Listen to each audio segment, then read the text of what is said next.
Hari Malaysia adalah satu hari yang amat bermakna bagi setiap rakyat Malaysia, termasuklah diri saya.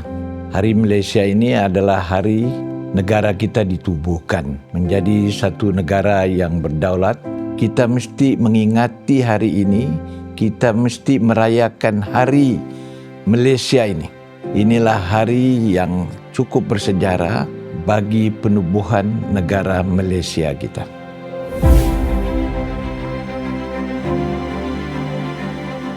Malaysia Day is a day of great historical significance. We didn't join Malaysia, but we, Sabah, formed Malaysia together with Sarawak and the Federation of Malaya. That's what Malaysia Day means to me. A lot of people are mistaken. We did not join Malaysia. We formed Malaysia with other partners. And of course, it means so much to us because this is something that we're hoping that when we join together, then we have a greater benefits. To me, Malaysia Day is a day of freedom, a day of full dignity for us as Sabahans. It's a day of unity, a day of looking forward to shared prosperity, freedom, and dignity.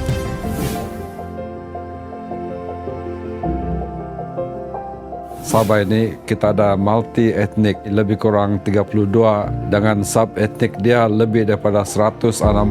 But at the same time, kita masih boleh lagi bekerja sama. I think it should be the exemplary example for the whole of Malaysia. Semangat terbesar orang Sabah pada Persekutuan Malaysia ini ialah semangat toleransi yang menjadi amalan kehidupan kita di Sabah sejak turun-temurun ya. Kalau ini dipraktikkan bagi seluruh negara kita, kita akan menjadi sebuah negara yang cukup aman, makmur dan juga dihormati di seluruh dunia. Our biggest contribution, I would say, it's our diversity. The unity in our diversity is something that we can show Malaysia as a whole of how we live. Sumbangan kita adalah satu contoh bagaimana orang Sabah berbilang kaum begitu ramai, tetapi kita boleh hidup mesra. Negeri Sabah walaupun kita kecil, kita adalah satu negeri yang selalu membanggakan di seluruh dunia maupun di daerah-daerah lain.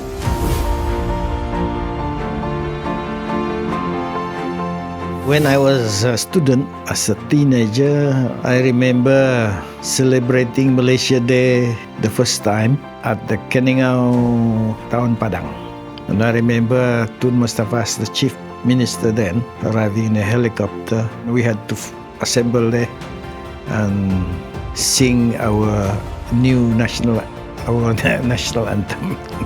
16 September 1963.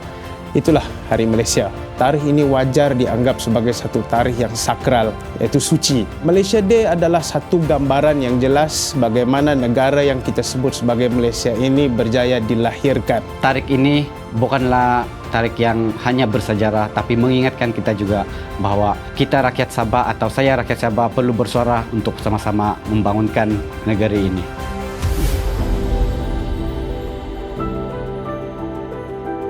With the acceptance of Sabah as equal partners and the recognition of Sabah's rights, we hope that the true spirit of unity will continue to live in our hearts and guiding us to move forward for a better tomorrow. I want to see a Sabah with more youth coming back, thinking of contributing to our state, to contribute towards the progress, development of a wonderful Sabah. Duit penting, kedudukan penting, ekonomi penting. Tapi yang terpenting itu ialah apabila kita merasa diri kita dihargai. Dan itu bermakna kita sudah menjadi seorang rakyat Malaysia yang sejati. I have been to 80 over countries in the world. I still think when people ask me, what's the best country? I said, you forget, Sabah is still the best. Our greatest hope is that one day we in Sabah will be recognized as an equal partner fully. Malaysia will become a great nation and Malaysia will become what it should have been, a confederation of equal partnership.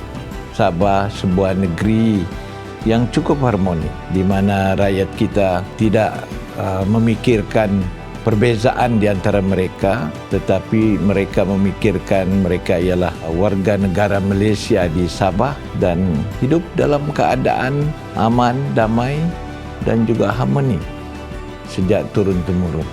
Kita tidak ada negara lain lagi selain negara Malaysia. Kita mempunyai tanggung jawab bersama untuk memastikan negara kita ini kekal aman damai dan juga memberi harapan kepada setiap rakyat untuk menikmati erti kemerdekaan dalam sebuah negara yang kita panggil Malaysia.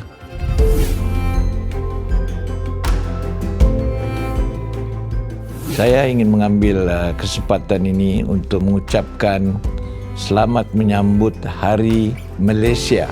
Bagi rakyat di Sabah, Hari Malaysia ini adalah satu hari yang cukup bersejarah dan setiap tahun kita raikan bersama-sama. Kita peliharalah hubungan kita dan menyumbang kepada kebaikan dan juga kemakmuran negara kita di masa akan datang.